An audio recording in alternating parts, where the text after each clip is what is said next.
Design for Learning. I worked on set 9, so providing options for self-regulation, and I chose this because in my current placement and in placements of the past, I've seen teachers do a lot of great things to help students work through these principles listed, so I'm going to read them. First, 9.1, promoting expectations and beliefs that optimize motivation. 9.2, facilitate personal coping skills and strategies. And 9.3, develop self-assessment and reflection. And actually, the first teacher to ever really expose me to this was my placement teacher when I studied abroad in the Netherlands, and she had a student who really needed to work on recognizing how he was feeling every time he walked into the classroom to see how they could work through it to make sure he had a successful day.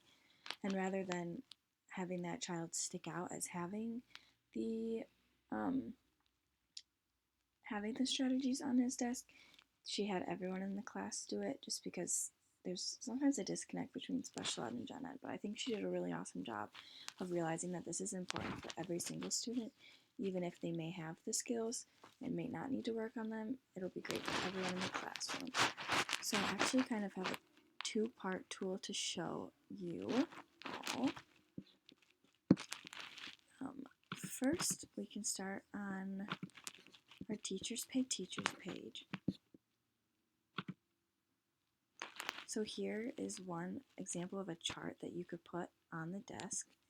And it'd be, how do I feel? And so blue, sick, unwell, sad, upset, tired, sleepy, bored, disappointed. Green, happy, cheerful, good to go, focused, ready to learn.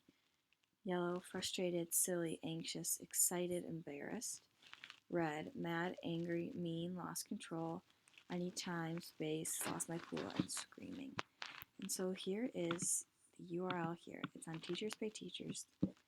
This one is only $1. And then there's actually the opportunity to build off of this one right here. So this one's $3.50, and it comes with a little more. So here you could just have this thing here on the desk, and then they could put their little marker on where they are, and they would know the verbiage for each color. And then also you see here, like, they can fill out their strategy pages. And another opportunity for kind of the student creation would be to have them pick out what words mean what to them within each color, so it's even more real to them and they can recognize it more. And this is also on Teachers Pay Teachers. Here's the URL, Tiny Tackers Therapy. Has some awesome tools. And then to build off of your feelings chart on the desk, I found this. This is on therapyandlearningservices.com. I found it on Pinterest actually, so I'll pull up my Pinterest page shortly. But here is what can I do.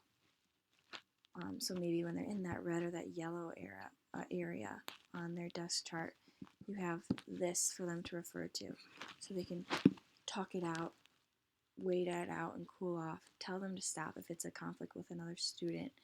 Use an iMessage, which I know is really popular in schools. And then I also have some other options on my Pinterest board. So here, this could be displayed in the classroom. So let me scroll down. Here it is.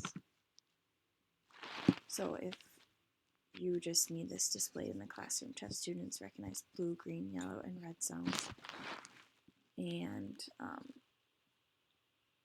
then rather than having them single out and have them mark it on their desk, you can just have this displayed.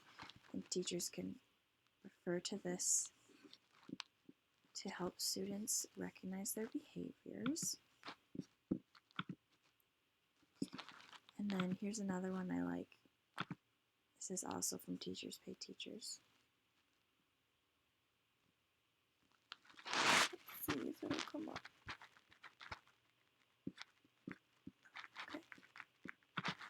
We'll get it here. This one relates to also the movie that I think a lot of students love seeing. So kind of relating it to the characters. So for our younger students, they may connect to this one. And then to build off that, you could have this displayed in the classroom. And then last but not least, we have this one. So when they're in the zones, what else they could do? Also from teacherspayteachers.com. Found on Pinterest, searching students' self-regulation. So blue, taking a break, thinking happy thoughts, complete your work, talk to the teacher, squeeze my stress ball. And then off of this, I actually am creating this for these two for our conference this week for the Council for Exceptional Children. I think it's such an awesome tool. So this is pretty straightforward. Pictures great if the students can't read. Some easy to follow verbiage over here, and then they use the pen.